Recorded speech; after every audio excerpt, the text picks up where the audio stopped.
सोचो, एक ऐसा समय जब समय ही नहीं था, कोई जगह नहीं, कोई तारे नहीं, कोई ग्रह नहीं, खालीपन भी नहीं।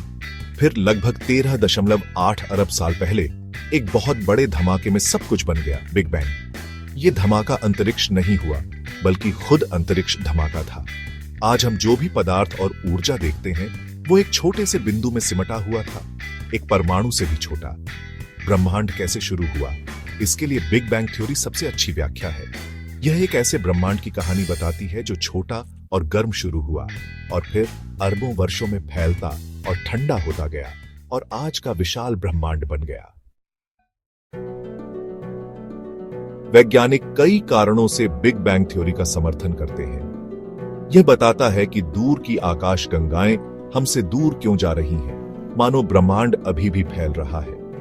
यह विस्तार सबसे पहले एडविन हबल ने 1920 के दशक में देखा था, एक ऐसी खोज जिसने ब्रह्मांड के बारे में हमारी समझ को बदल दिया। Big bang cosmic microwave background radiation जैसी चीज के अस्तित्व को भी समझाता है, जिसके बारे में हम आगे बात करेंगे। बिग बैंग की गर्मी और रोशनी की कल्पना करो। भले ही यह अरबों साल पहले हुआ था, फिर भी हम इसकी हल्की सी चमक का पता लगा सकते हैं। इस चमक को कॉस्मिक माइक्रोवेव बैकग्राउंड रेडिएशन कहते हैं। यह बिग बैंग की हल्की गूंज की तरह है, गर्मी और रोशनी की एक फुसफुसाहट जो तब से ब्रह्मांड में घूम रही है। 1960 के दशक में इस रेडिएशन की खोज बिग बैंग थ्योरी की एक बड़ी पुष्टि थी। ब्रह्मांड की शुरुआत के बारे में बिग बैंग ही एकमात्र सिद्धांत नहीं है। कुछ लोग एक स्थिर ब्रह्मांड में विश्वास करते हैं, जहां ब्रह्मांड हमेशा से रहा है और हमेशा रहेगा। अन्य लोग एक चक्रीय ब्रह्मांड में विश्वास करते हैं, जहां ब्रह्मांड विस्तार और संकुचन के अंतहीन चक्रों से गुजरता है।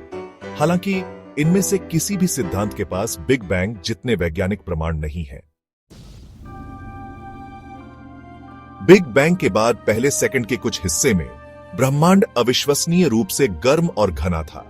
जैसे जैसे यह फैलता और ठंडा होता गया, क्वार्क और इलेक्ट्रॉन जैसे प्राथमिक कण बनने लगे। लाखों वर्षों में गुरुत्वाकर्षण ने इन कणों को एक साथ खींचकर परमाणु, तारे और आकाश गंगाएं बनाई। ब्रह्मांड ऊर्जा के समुद्र से एक संरचित ब्रह्मांड में बदल रहा था।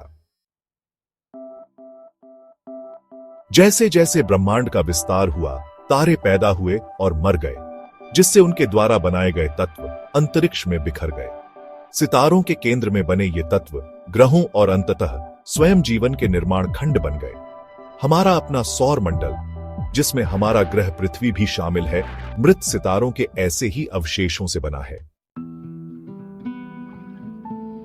एडविन हबल के अवलोकनों से पता चला कि आकाश गंगाएं एक दूसरे से दूर जा रही हैं। एक आकाश गंगा जितनी दूर होती है, उतनी ही तेजी से चलती हुई प्रतीत होती है।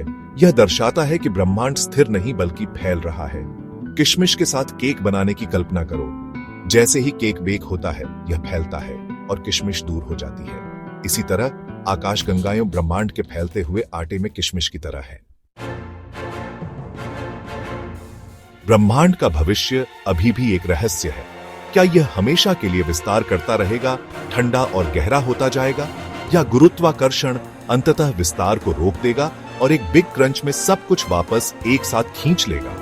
वैज्ञानिक अभी भी उत्तर खोज रहे हैं।